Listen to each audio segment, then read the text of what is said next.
Well, good morning. My name is Jessica, one of the pastors at Twin Lakes, and it's great to join you for the video Devo today. As many of you know, I have two young kiddos. Logan is just turned 4 already, and Clara is 2. So our house is fun, it's chaotic, it's loud, there's a lot of laughter, a lot of tears, too much whining right now for my taste, and a few insightful comments sprinkled throughout all of that. And you never know when those comments are going to come. And so my children are kind of an endless source of video Devo content for the time being, and I hope that continues. The other day, we had a friend over, and she was talking to Logan about preschool. And while he was sharing, he said that one of the boys makes bad choices, and he gets into trouble with the teachers. And so our friend asked, well, Logan, what about you? What kind of choices do you make? And Logan thought for a minute, and he said, well, sometimes I make good choices, but sometimes I make bad choices.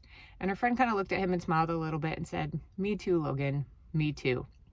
And you know what? Logan unknowingly kind of hit the nail on the head when it comes to a common human experience, right? Like I know the good things that I should choose, but I don't do it.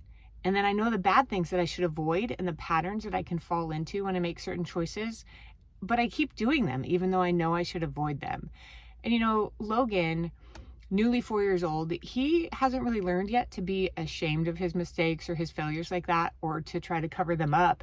And it's kind of disarming, right? It's easier to identify with him and admit our own problems because he admits his. And I know, like, I tend to be a perfectionist, and so I kind of try to excuse my mistakes away, or maybe pretend they didn't happen, or kind of cover them up. And here I have my 4-year-old son that's just like, well, yeah, sometimes I make good choices, sometimes I make bad choices. And I'm kind of like, well, yeah, me too. And don't we all, right? And you know, this has been happening since humans have been alive. The Apostle Paul, in his letter to the Romans, talked about this. In Romans 7, he writes, this is from the New Living Translation. Romans 7, verse 15, Paul writes, I don't really understand myself, for I want to do what is right, but I don't do it. Instead, I do what I hate. And he goes on in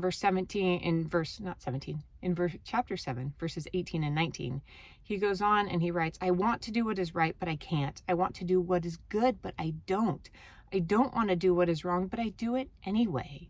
And he concludes that section in verse 24 and 25 with these words, oh, what a miserable person I am. Who will free me from this life that is dominated by sin and death? Thanks be to God who delivers me through Jesus Christ our Lord.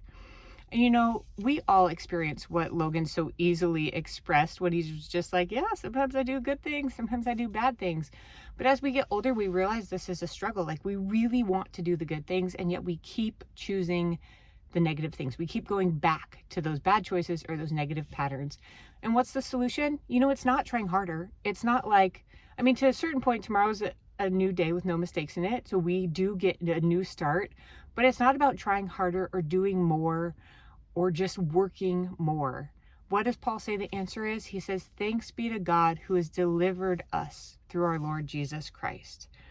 The solution is Jesus. The solution is allowing his grace and his forgiveness to transform us so that Christ works in us and through us to shine his light, and he transforms our desires. And so then maybe we don't desire those bad things anymore because we are living a life transformed. You know, today, instead of beating yourself up over your failures and dwelling on your mistakes, allow the grace and mercy of Jesus to transform you. I hope you have a great day.